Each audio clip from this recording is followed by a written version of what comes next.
Mesdames et messieurs, bonjour ou bonsoir, ça dépend de l'heure à laquelle vous allez suivre cette émission spéciale entretien que j'ai le plaisir de vous présenter ce jour. Comme vous le savez, en République démocratique du Congo, la situation sécuritaire domine toujours dans les salons UP de la République. Bien avant cela, nous voulons dire que le président de la République est arrivé à Mbandaka. C'était hier. Et qu'est-ce qu'il va faire en Mbandaka? On ne sait pas trop.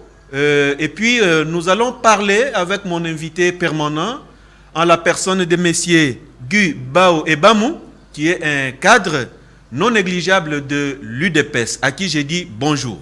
Bonjour, monsieur. Comment allez-vous, monsieur Guy? Ça va très bien. Je suis heureux de vous revoir encore et je vous dis merci pour votre disponibilité. Merci. Comme je le disais tantôt dans l'entrée, le président de la République est arrivé en Mbandaka, c'était hier. Et nous avons remarqué que le président de la République a une mission à effectuer dans cette partie du territoire congolais. Alors, nous voulons d'abord, avant d'entamer notre chapitre d'aujourd'hui, tourner vers les élections de 2023. Nous allons d'abord voir avec la complicité de Padou Bomboussa et Daniel Chisungu comment a été l'accueil du président de la République à Mbandaka. Forte mobilisation aux abords de l'aéroport national de Mbandaka ce mercredi 21 décembre 2022. Un jour pas comme les autres pour les habitants de cette ville portuaire. Plus les heures s'égrènent, l'ambiance ne fait que monter d'un cran. Dans l'enceinte, autorités nationales, provinciales, coutumières, notables, chefs religieux et autres forces vives de la province étaient présents pour réserver un accueil chaleureux aux premiers citoyens du pays. Des regards orientés vers le ciel pour voir apparaître l'avion transportant le garant de la nation. Et c'est en début de soirée que le couple présidentiel a foulé le sol Mbandake. Tout un symbole, car il s'agit d'une première mission d'itinérance du président de la République Félix Antoine Tshisekedi Tshilombo dans les chefs-lieux de la province de l'Équateur depuis son élection à la magistrature suprême. Après les cérémoniales protocolaires, les honneurs militaires, s'en est suivi les salutations avec les différentes personnalités qui ont constitué le comité d'accueil. À l'extérieur, le chef de l'État et la distinguée première dame se sont offerts un bain de foule. Noyé dans cette masse, le couple présidentiel a véritablement communié avec cette population amassée le long des principales artères de la ville. Une procession qui s'est poursuivie jusqu'au terrain situé à l'esplanade de la maison communale de Wangata, dans le centre-ville de Mbandaka, où plusieurs milliers de personnes l'attendaient pour son grand meeting. Introduit par le gouverneur de province, le chef de l'État, prenant la parole, a commencé par présenter des excuses pour le nombreux reports de sa visite dans cette province. Toujours préoccupé par le sort de nos compatriotes dans l'est du pays, Félix Tshisekedi a fait savoir que l'agression dont la RDC est victime est désormais condamnée par la communauté internationale qui demande au Rwanda d'arrêter de soutenir le M23. En ce qui concerne les vécus quotidiens de cette population rendus difficiles par l'inexistence du courant électrique et le manque d'eau potable, le président de la République a répondu en présentant le programme de 145 territoires comme celui qui va apporter des solutions durables. Il y a 145 territoires au Congo Nabiso Mobimba et Salemi et Tongami na 145 territoires. Ba territoire nyonso wana soki to bandi mosala ya kobongisa yango kotonga yango na banzi tokosilisa makambo ebele o ezali kotungisa biso lelo. Makambo lokola ya courant na mai ezali na kati ya programme wana. Na yepe awa na Mbandaka boyoki na obike na kozonga kaka mokolo ya la veille ya Noël le 24. Mais boyeba que le 24 wana tokobanda likambo yo tolobi enrôlement ya ba électeur po na maponomi o ya 2023. Yango ngana lingi kopesa ndakisa awa na Mbandaka pona ko honorer bana ya province ya Équateur pe ko lakisa bango nzela ya kokende ko s'enrôler. Le meeting s'est ensuite transformé en tribune d'expression populaire. Dans ces échanges, le chef de l'État a écouté et a promis d'apporter urgemment des réponses aux préoccupations de cette population. Les assises de la conférence de gouverneurs qui s'ouvrent ce jeudi examineront en profondeur les réalités de cet espace, mais aussi de l'ensemble du pays. Monsieur Guy Ebamou, encore une fois, bonjour. Bonjour. Vous avez suivi l'arrivée du président de la République, Félix-Antoine Tshisekedi à Mbandaka. Votre réaction? La première des choses, c'est que nous avons tous constaté l'accueil qui a été chaleureux du président de la République parce que il s'agit premièrement de la tenue de la réunion de la conférence de gouverneurs. Ensuite, il profite de l'occasion pour visiter certains chantiers par rapport au programme de 145 territoires. Je retiens l'accueil qui a été chaleureux de la population de Mbandaka.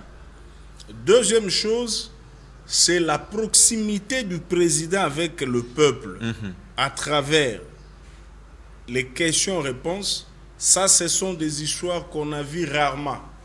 S'il faut parler des prédécesseurs du président Félix, c'est rare.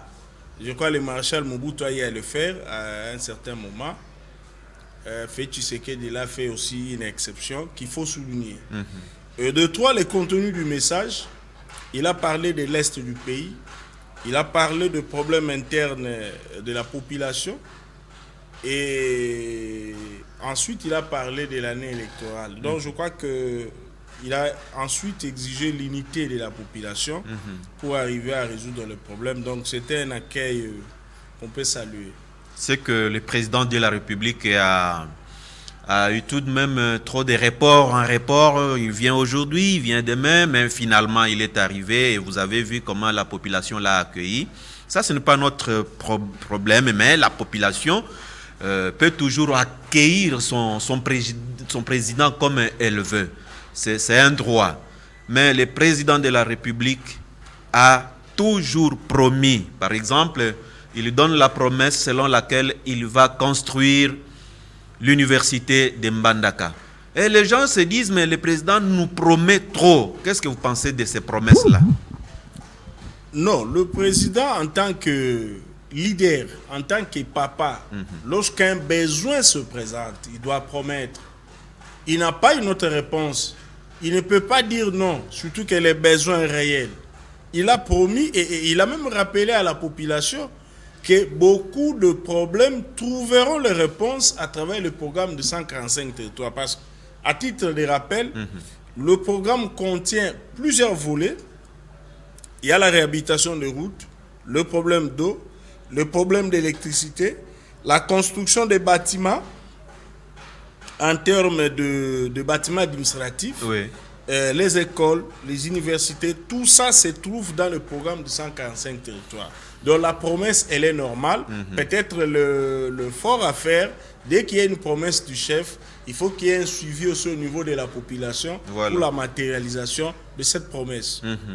Et j'ai aussi aimé ce qui apparaît être un tribunal populaire. Les gens se sont exprimés, il y a ceux qui se sont mutuellement accusés, mais j'ai beaucoup aimé ça. Comment vous avez vu ça? Cette proximité, vous l'avez déjà évoqué, la proximité du chef de l'État avec sa population. Vous sentez vraiment qu'il n'y avait pas trop de barrières protocolaires, ceci, cela, mais c'était vraiment bien beau à voir.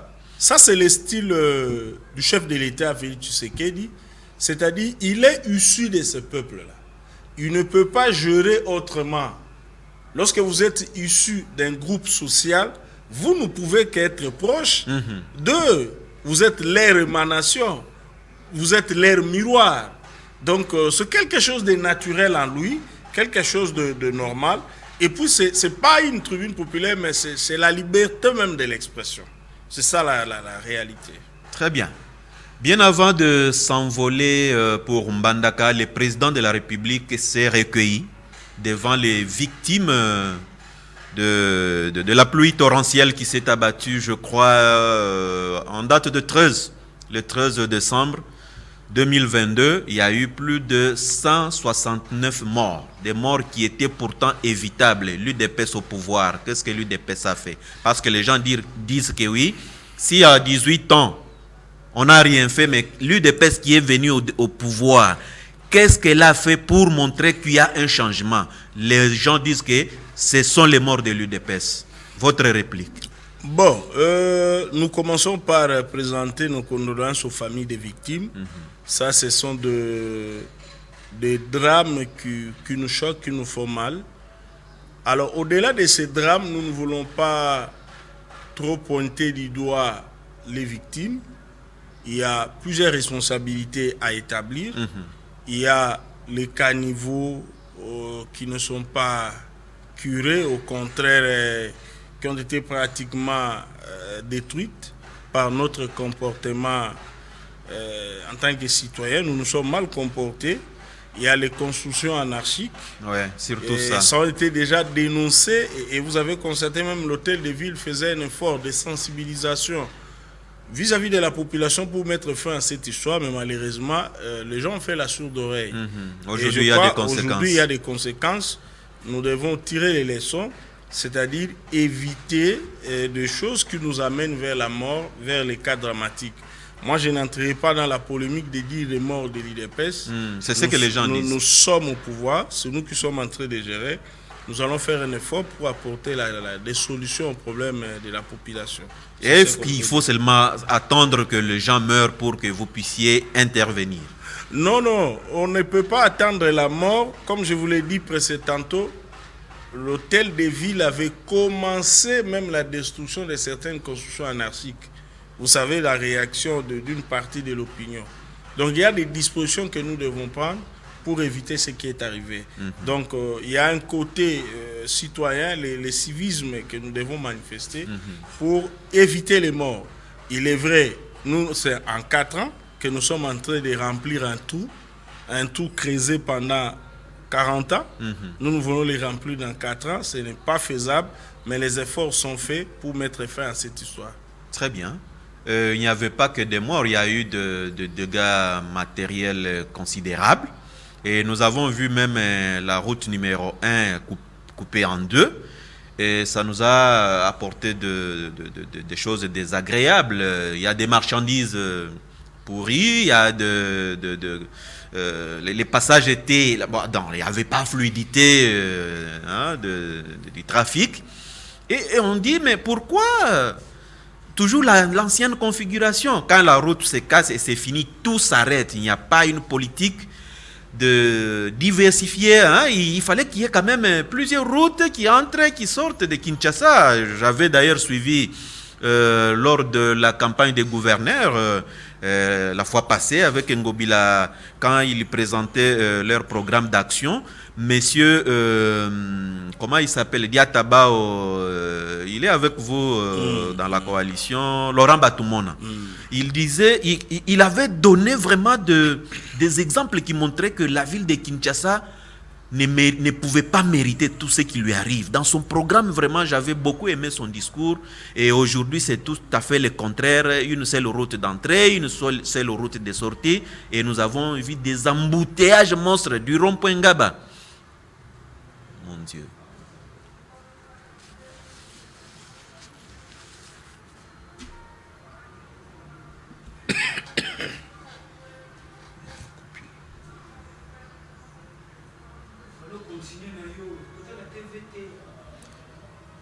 Et je disais que de rond-point Ngaba jusqu'à... Qui pouvait me dire de continuer? Toi, tu n'es pas là. Il fallait me dire non, continue. On fait... Qui pouvait me dire ça? Je ne suis pas prophète.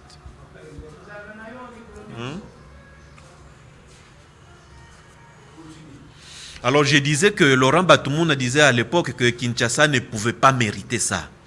Parce que on pouvait quand même voir canaliser autrement les choses. La route est seulement une seule route d'entrée, une seule route de sortie vers l'aéroport, mais nous sommes en quelque sorte dans une nasse. Comment comprenez-vous cette situation des routes qui nous manque vraiment? Oui, effectivement, le problème est sérieux, mais au moins le piste de solutions ont été proposées. Je crois que à cause de ces malheurs, ça va nous pousser à revoir un peu la politique de l'urbanisation de la ville. Le président, en son temps, au niveau du président de la République, il parlait même de la diversification de plusieurs voies de sortie. Il avait parlé de la construction même de nouvelles cités. Parce que si vous constatez la manière dont Kinshasa est construite, c'est un coin de la République qui est occupé, à moins de 35% d'après les spécialistes.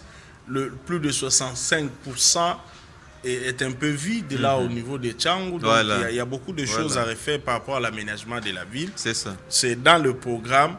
Donnons du temps au président de la République.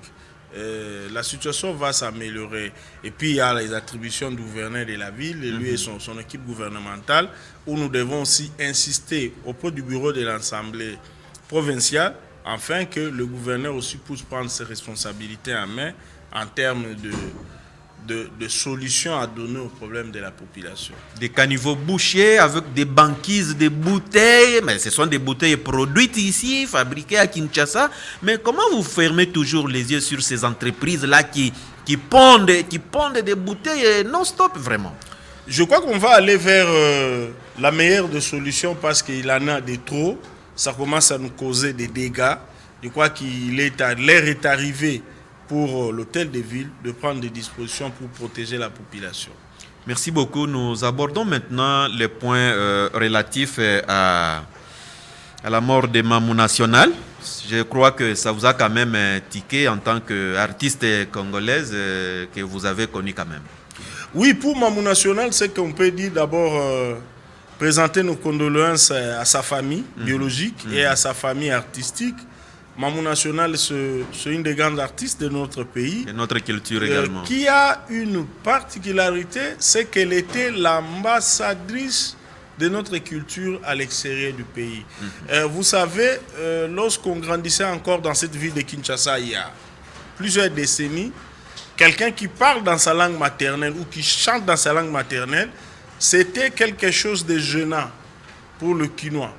Mais Mamou National nous a démontré avec beaucoup de plaisir d'ailleurs, on peut chanter, on peut danser dans sa langue maternelle et intéresser même le non-congolais avec fierté. Voilà. Et ça se peut retenir de Mamou National. Merci beaucoup. Abordons maintenant les nœuds du problème. Aujourd'hui, la RDC est libre d'acheter les armes.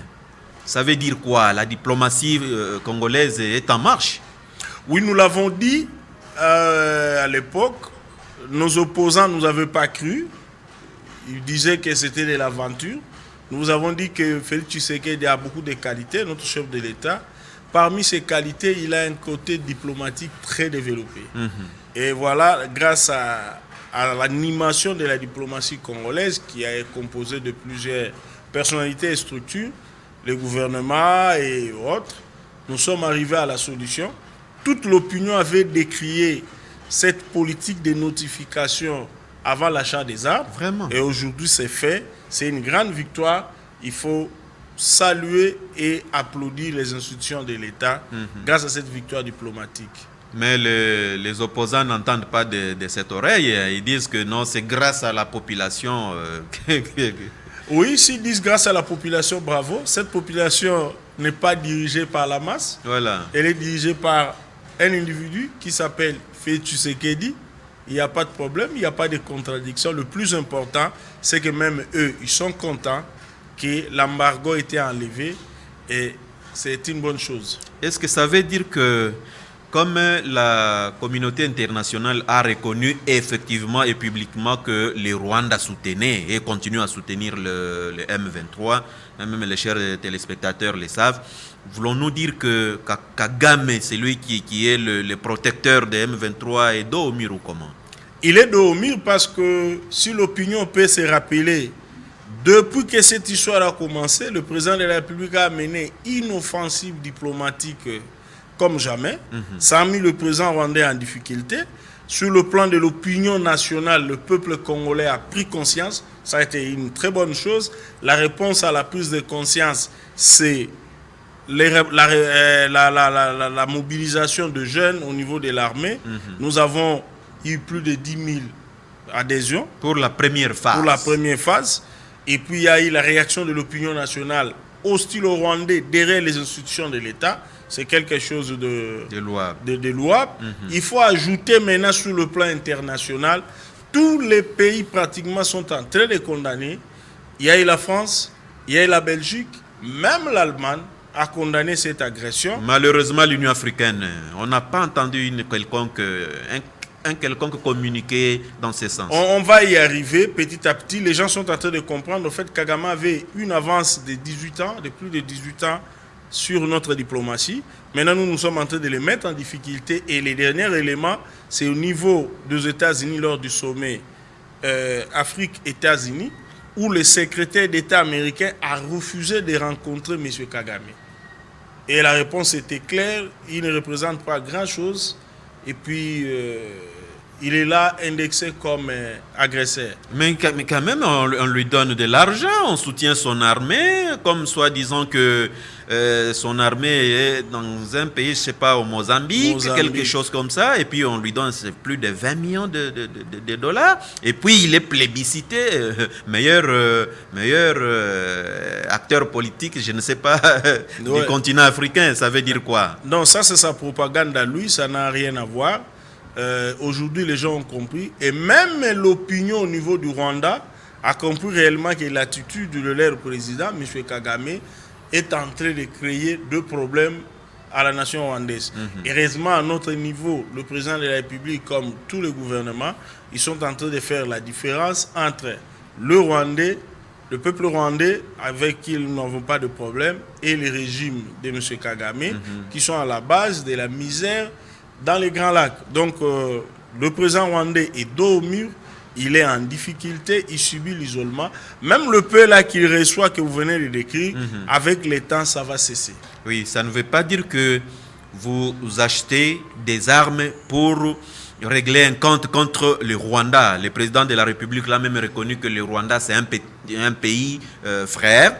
On n'a pas de problème entre Congolais et Rwandais, mais c'est les régimes qui nous posent le problème. Donc les armes que vous achetez, ce n'est pas des marchés sur Kigali. Non, c'est pour la protection des citoyens congolais et la protection de notre territoire national. Très bien. Et M. Guy Bamou, il y a encore une autre actualité. Comme nous sommes en train de décrypter l'actualité, l'actualité reste aussi dominée par le départ de Moïse Katumbi Chapwe. Mais avant tout, je vais avec la complicité de Padou Bomboussa et Daniel Chisungu voir dans quelle mesure il s'en est pris pour annoncer son départ et sa candidature, ce qui fait très mal aujourd'hui à l'UDPS. L'UDPS ne dort pas, elle ne ferme même pas l'œil.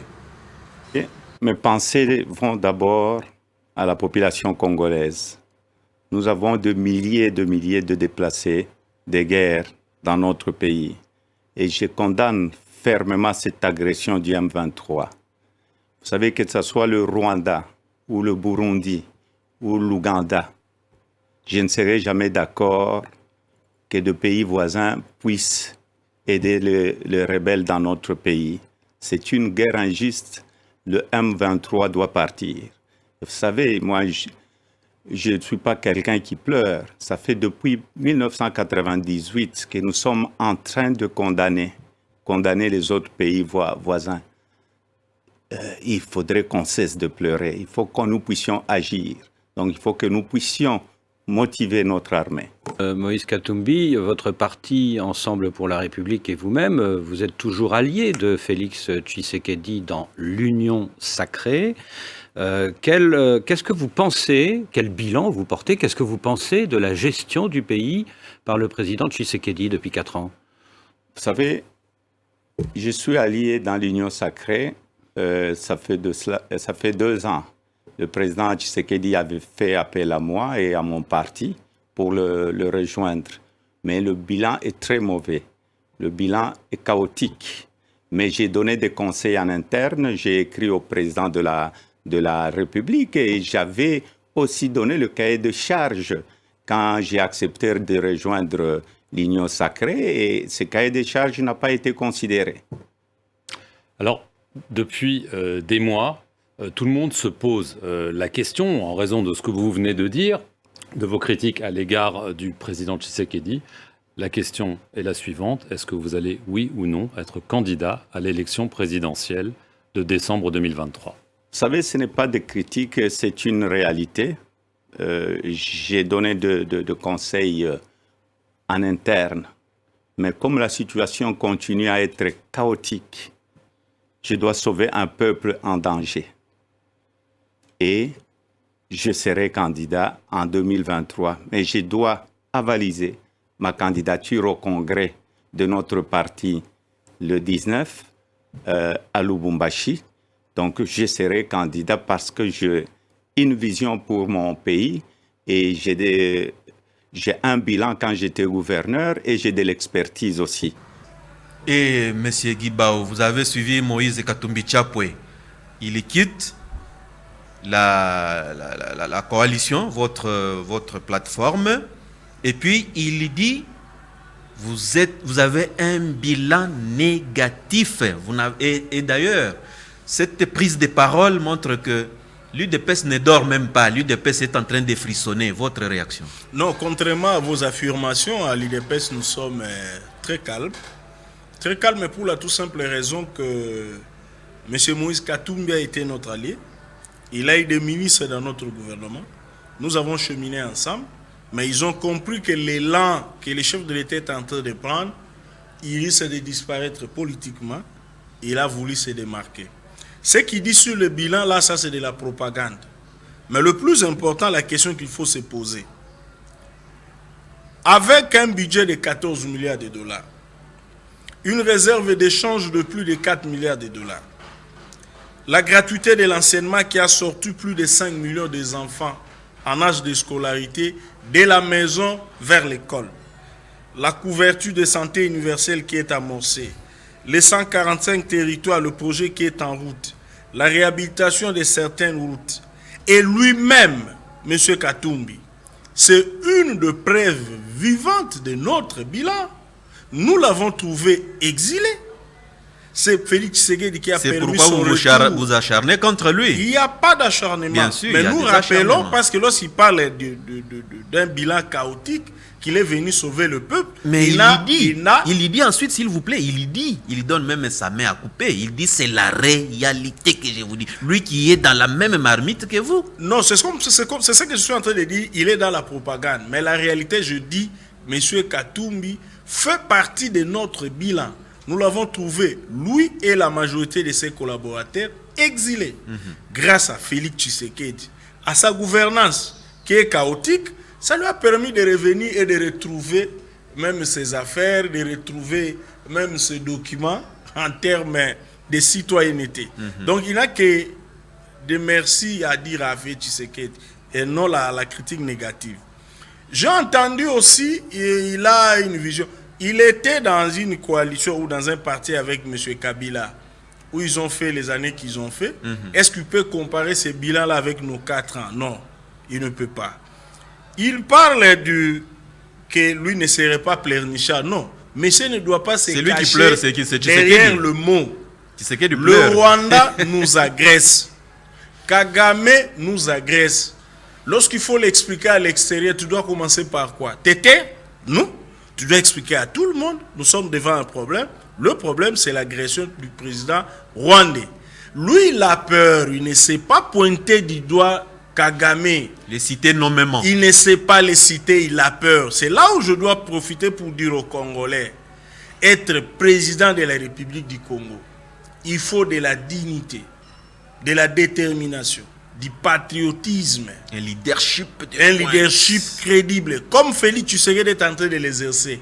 Pas un faiblard qui a peur de pointer Kagame pour des raisons qu'il lui connaît, et il veut se camoufler en disant il faut agir. Non, on ne doit pas agir sans parler, monsieur.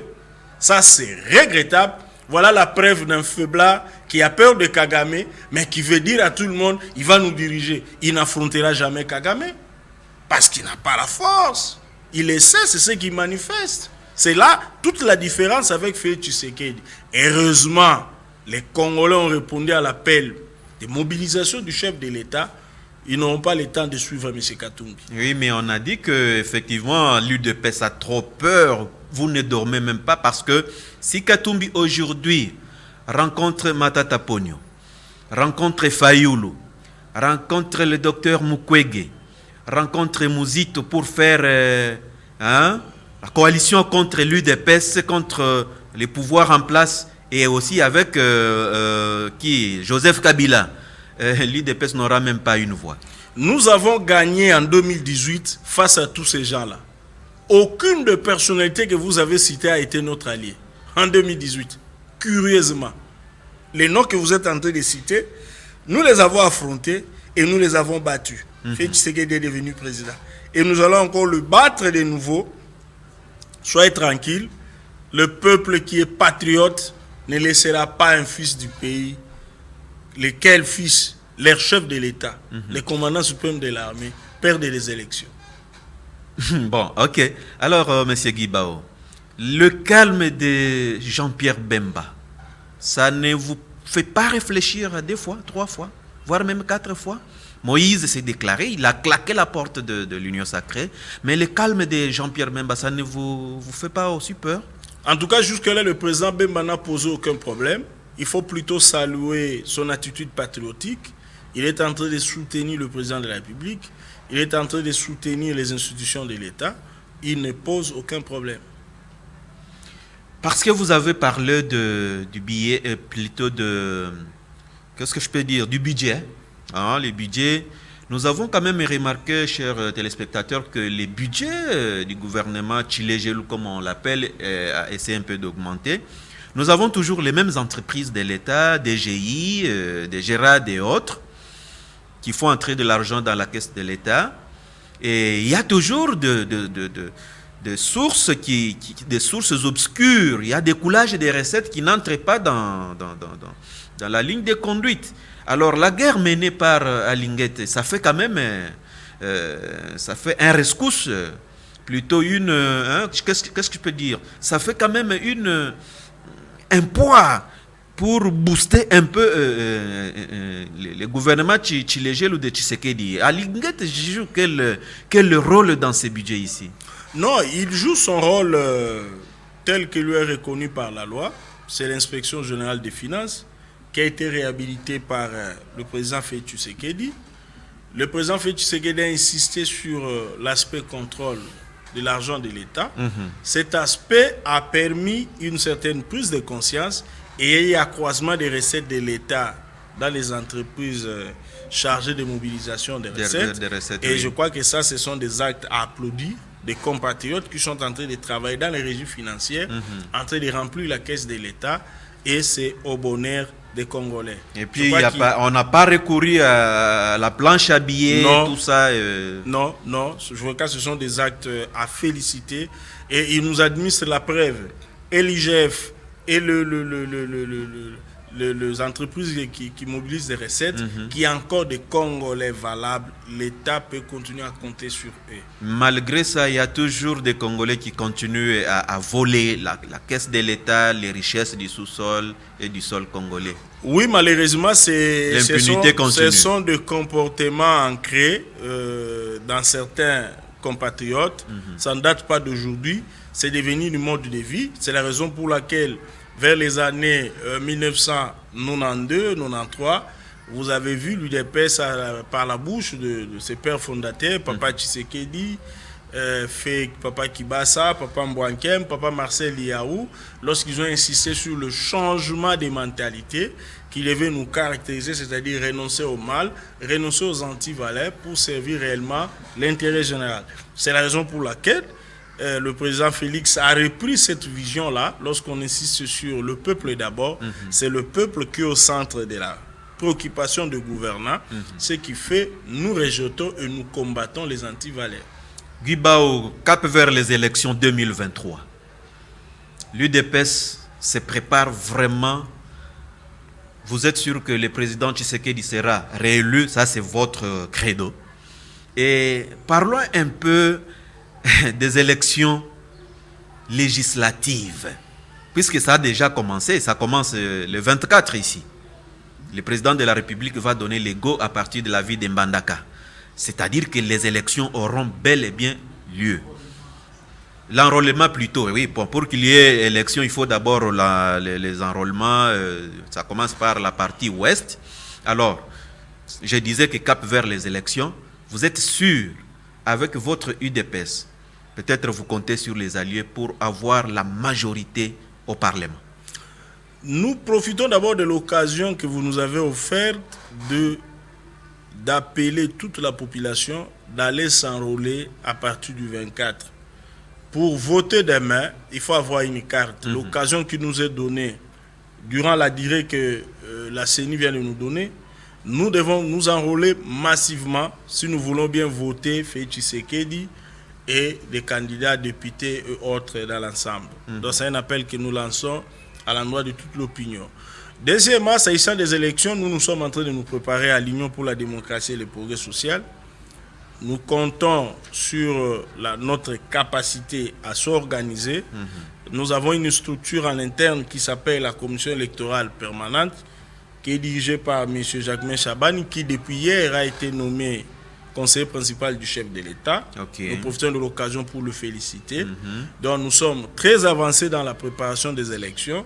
Ce qui nous reste, c'est taire quelques petites divergences pour se tourner vers l'année électorale qui est 2023. Donc nous sommes prêts pour les élections. Monsieur Belchika Kaloubi dit qu'il faut maintenant faire la coalition avec son parti, harmoniser les points, le vu au sein de l'UDPS. Quelle est votre position en voyant un grand élément qui vous avait quitté, qui veut revenir pour que vous puissiez harmoniser les choses? Est-ce que vous avez cette information? Je n'ai pas l'information, mais s'il a dit, c'est une très bonne chose. L'UDPS n'a pas fermé sa porte. La preuve, nous évoluons déjà dans le cadre d'une coalition de l'Union sacrée. C'est déjà la preuve de notre esprit d'ouverture et de camaraderie. Il n'y a pas de problème. Le problème ne va même pas se poser. Monsieur Guibao, nous sommes en train d'aller vers la fin de cette émission. Nous ne pouvons pas terminer cette émission sans toutefois évoquer le développement des 145 territoires, ces projets-là qui tiennent à cœur le président de la République. Comment voyez-vous? Est-ce que c'est en marche ou il y a encore de quoi? Qu'est-ce qu'on peut retenir? Qu'est-ce que la population qui nous suit en ce moment peut retenir de 145 territoires, leur développement? Le peuple doit retenir que nous sommes maintenant dans la phase de l'application du projet des 145 territoires, qui est un projet qui concerne les 145 territoires de notre pays. Comme je l'ai dit tantôt dans l'introduction de cette émission, il y a des rubriques dans ces projets. Il y a l'accès à l'eau, il y a l'accès à l'électricité, il y a un programme agricole, il y a la construction des centres de santé, il y a la construction des écoles, il y a la réhabilitation des routes, il y a la construction des bâtiments administratifs. C'est un grand projet que les chefs de l'État est en train de piloter et toutes les institutions du pays qui sont concernées par le projet.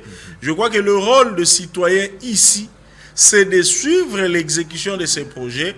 Parce que dans le premier 6 mois, c'est-à-dire vers le mois de mars, nous devons déjà commencer à voir le résultat de ces projets. Donc le peuple doit jouer son rôle citoyen, de contrôle, de sentinelle, pour nous dire ici ça marche, ici ça ne marche pas, afin que les autorités puissent suivre et corriger et au besoin sanctionner s'il y a à sanctionner. Mesdames et messieurs, nous sommes en train de nous diriger vers la fin de cette émission spéciale entretien. Alors, nous disions que les 145 territoires, c'est une réalité. D'ailleurs, j'ai appris que dans les territoires de Lubao, c'est dans la province de Lomami, il y a un village, un secteur qu'on appelle le secteur de Kisengwa. Et là-bas, il y a encore, on a trouvé des minéraux comme pas possible. Il y a encore un barrage qui doit être construit un barrage qui doit être construit sur la rivière Lomami. Et la rivière Lomami, au niveau du village qu'on appelle Eboyi, nous sommes chez les Bassongues là-bas, n'est-ce pas? Nous voulons quand même que les gens puissent parler de ces projets. Hein, monsieur Ebondo de Loudi. Loudi, c'est Lubao uni pour le développement intégral. Vous venez parler de Kisengwa, vous venez parler de la province de Lomami chez vous, vous venez parler du développement. Comme nous sommes en train d'évoquer cet état des choses, ici, cette émission n'est pas que politique. C'est vrai, nous recevons un cadre, un grand politicien de ces pays, mais nous diversifions nos sujets. Nous sommes en train de parler de 145 territoires, M. Guibao. Vous n'avez jamais été à Lomami? Non, mais ce que vous dites là, ça me donne de la joie. C'est comme le chef de l'État avait dit aux jeunes, soyons fiers de notre pays. Chaque matin, remercions notre Dieu pour nous avoir donné ce beau pays. Vraiment. Voilà l'exemple que vous êtes en train de donner. On est pour autre chose, mais les minéraux sont en train de sortir. Ça, c'est quel pays? Maintenant, voilà, il faut chercher à sécuriser ces coins-là, parce que quand on parle des minéraux, on me dit qu'à Kisengwa, hein, c'est comme je venais de le dire tout tantôt, là, à Kisengwa, c'est dans les territoires de Lubao. Lubao, c'est la deuxième ville après Kabinda. Kabinda qui est le chef-lieu de la province de Lomami. J'ai déjà été là-bas. Et je vous dis qu'il y a des minéraux, il y a du diamant, il y a des coltans qui ont été découverts là-bas. Moi, ça me rend encore fier. Imaginez. Maintenant, que faire pour sécuriser ces endroits-là? Parce que partout où il y a des minéraux, il y a toujours... Non, l'État est en train de déployer la police et l'armée. Tout ce qu'on a comme accroissement budgétaire seront versés aussi. D'ailleurs, on a une loi de la programmation militaire. Nous devons appuyer l'armée. Il y a les recrutements. Nous avons maintenant la capacité de s'étendre à travers tous les pays pour sécuriser nos richesses et notre territoire. Vous l'avez souligné. Oui. D'ailleurs, je me rappelle, on racontait une fois aux États-Unis que le président Museveni disait le Congo était un pays riche. Tu entres, tu constates il y a des minéraux, tu entres, il y a des richesses précieuses, tu avances. Et malheureusement, il n'y a pas de sentinelles pour sauver ces richesses. Donc, l'interpellation, elle est une vérité, la vôtre, c'est-à-dire nous devons sécuriser nos minéraux, nos terres, nos frontières et effectivement les hommes qui habitent ce coin de notre pays. Moi, c'est un motif de joie et de fierté. Voilà, je vais encore dire merci Seigneur pour avoir fait de nous des Congolais et nous avoir donné autant de richesses, bien que ça nous attire beaucoup de convoitises. Beaucoup de convoitises, de haine. Mais on est là sur cette terre bénie de Dieu. Et les défis, comme le dit notre hymne national, faire du Congo un pays plus beau qu'avant. Plus beau qu'avant. Alors, M. Guibao, nous sommes en train de chuter. Nous avons évoqué l'arrivée du président de la République à Mbandaka. Vous avez suivi les images et l'accueil était délirant. Nous avons parlé de Moïse Katumbi Tchapoué qui a claqué la porte et il est parti. Nous avons également parlé des performances du gouvernement sans toutefois recourir à la planche à billets. Y a-t-il un point que nous n'avons pas évoqué? Peut-être prochainement, nous allons parler des alliances qui ont été signées par-ci, par-là dans les années qui se sont écoulées. Et ces alliances-là posent des problèmes avec les régimes de Joseph Kabila. Non, nous avons balayé tous les sujets d'actualité. Peut-être renforcer ce que le président de la République a dit à Mbandaka. Nous avons besoin de l'unité de tous les Congolais et plus de paix et de justice. Nous devons être unis pour faire face aux défis actuels. Les enjeux mondiaux exigent de nous d'avoir un leadership crédible, comme le président Félix Tshisekedi est en train de l'incarner, et non un leadership qui a peur même de citer le nom d'un voisin qui tue ses frères et sœurs et un peu partout. Et on veut les cajoler parce qu'on a peur. Non. Mais vous, les Congolais, vous exagérez quand même, Guibao. Comment vous pouvez donner la pluie qui s'est abattue à Kinshasa, vous donner les noms d'un président d'un pays voisin quand même? Vous n'êtes pas châti. Non, mais cette pluie-là a tué plus de 100 morts. Oui, mais si nous voyons à Kichiché là-bas, nous avons perdu plus de 100 Congolais. Et il faut donner les noms de cette pluie. C'est l'opinion qui a estimé que ça a causé les mêmes dégâts que ce que nous voyons à l'Est. Voilà. En tout cas. Donc nous avons perdu beaucoup de nos citoyens, beaucoup de nos compatriotes, que nos compatriotes de l'Est comprennent. Il nous faut un président déterminé, patriote, qui a l'amour du pays comme Félix Tshisekedi. pour nous défendre, pas n'importe qui. Mesdames et messieurs, nous vous disons merci. Nous avons parlé, nous avons décrypté l'actualité en République démocratique du Congo avec l'arrivée du président Félix Tshisekedi à Mbandaka, où il y aura une grande réunion des gouverneurs des provinces là-bas. Et il va aussi faire les go, donner les go de l'enrôlement. L'enrôlement, allez vous enrôler, ayez votre carte. Pour être reconnu citoyen congolais, il faut avoir sa carte. Et nous avons également parlé de cette pluie qui a vraiment décimé, qui a vraiment causé de grandes pertes en vies humaines et en matériel. En tout cas, quant à nous, nous sommes ouverts. Nous sommes ouverts pour cette émission qui ne parle pas que de la politique. Nous parlons de tous les sujets possibles dans cette émission qui s'appelle Spécial Entretien. Nous avons reçu pour vous M. Guibao, à qui nous disons encore une fois merci de votre promptitude à répondre à notre invitation. Merci beaucoup. Quant à moi, je vous dis merci au nom de Padou Bomboussa, Daniel Chisungu. Au revoir.